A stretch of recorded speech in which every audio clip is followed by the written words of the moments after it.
Hello students, मैं doctor Indu Kumari, department of psychology, NLS college, Jaitpur, Daudpur, from JP university Chhapra. आज मैं UG part 1 के students के लिए पेपर 1 में पर्सनैलिटी के अंतर्गत ही चर्चा करूंगी। जैसा कि हमने अपने पिछले एपिसोड में पर्सनैलिटी अप्रोच के अंतर्गत ट्रायड अप्रोच के बारे में चर्चा की और ट्रायड अप्रोच में आलपोर्ट के योगदान के बारे में जाना। आज हम इसी के अंतर्गत कैटल के योगदान के बारे में जानेंगे कि कैटल का ट्रायड अप्रोच के अंतर्गत क्या योगदान रहा है। तो कैटल का योगदान सीलगुण सिद्धांत में आलपोर्ट के बाद कैटल का नाम सबसे अधिक प्रमुख है। सीलगुण सिद्धांत में आलपोर्ट के बाद कैटल का सबसे एक महत्वपूर्ण स्थान है, अधिक महत्वपूर्ण।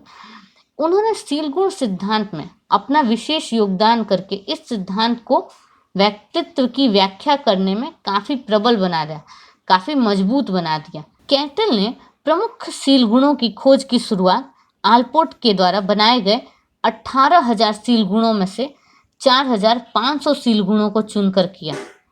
जो आलपोर्ट ने 18,000 सील गुणों जो बनाए थे, सील गुणों के बारे में बताया था, उसमें से उन्होंने क्या किया, 4,500 सील गुणों को चुनने के बाद किया अपना, और बाद में इनसे समानार्थ, इसके बराबर समानार्थ शब्दों को एक साथ मिलाकर इसकी संख्या उन्होंने 200 कर दी। कितनी कर दी? 200 कर दी। और फिर बाद में विशेष सांख्यिकी विधि यानी कारक विश्लेषण के सहारे अंतःसंबंध मतलब इंटर कोरिलेशन द्वारा उसकी संख्या क्या कर दी? 35 कर दी। उस 200 की संख्या कितनी कर दी? 35 कर दी। तो कैटल ने सील गुणों को कई ढंग से विभाजित कर अध्ययन किया और इसका सबसे मशहूर वर्गीकरण वह है जिसमें उन्होंने व्यक्तित्व के सील गुणों को सतही सील गुण तथा मूल या स्रोत सील गुण के रूप में विभाजन किया। क्या किया? सतही सील गुण तथा मूल या स्रोत सील गुणों के रूप में विभाजित कर दिया।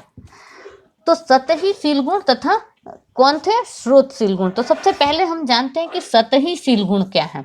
जैसा कि नाम से ही पता चल रहा है, इस तरह का सील गुण व्यक्तित्व के ऊपरी सतह या परिधि पर होता है। यानी इस तरह के सील गुण ऐसे होते हैं जो व्यक्तित्व के दिन प्रतिदिन की अंतःक्रिया में आसानी से ही व्यक्त हो जाते हैं। इसकी अभिव्यक्ति इतनी स्पष्ट होती है कि किसी को किसी तरह का कंफ्यूजन ही नहीं हो सकता, शोधकर्ता को किसी भी प्रकार का, या उसके बारे में दो मत नहीं होता।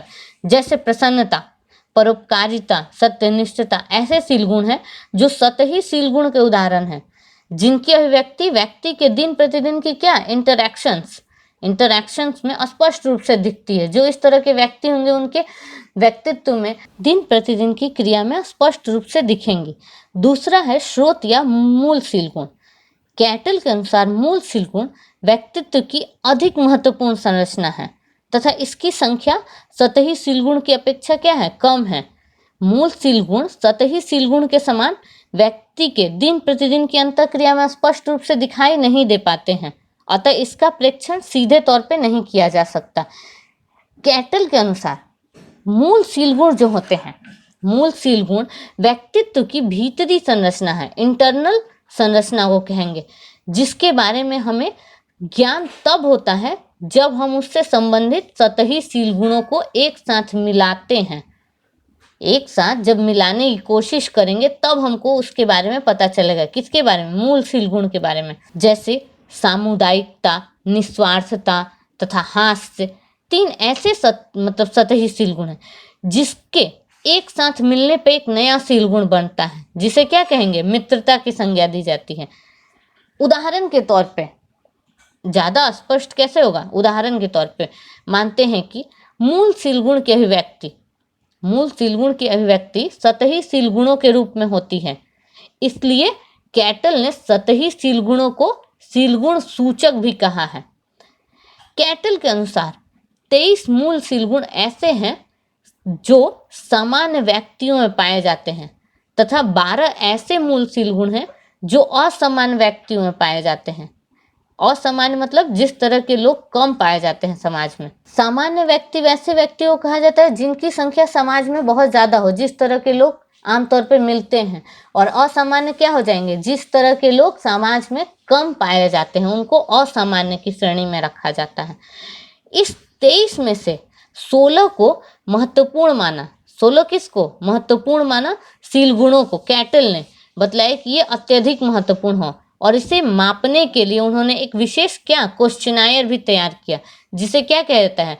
16 personality factor questionnaire, 16 PF questionnaire की संज्ञा दी। किसने? कैटल ने। जो पर्सनैलिटी टेस्ट बनाया उसको क्या कहते हैं? 16 PF पर्सनैलिटी फैक्टर क्वेश्चनायर। तो इस तरह से हमने कैटल के योगदान के अंतर्गत कुछ पहलुओं के बारे में जाना, और अन्य पहलुओं के बारे में हम अपने अगले एपिसोड में जानेंगे। आज के लिए इतना ही। धन्यवाद।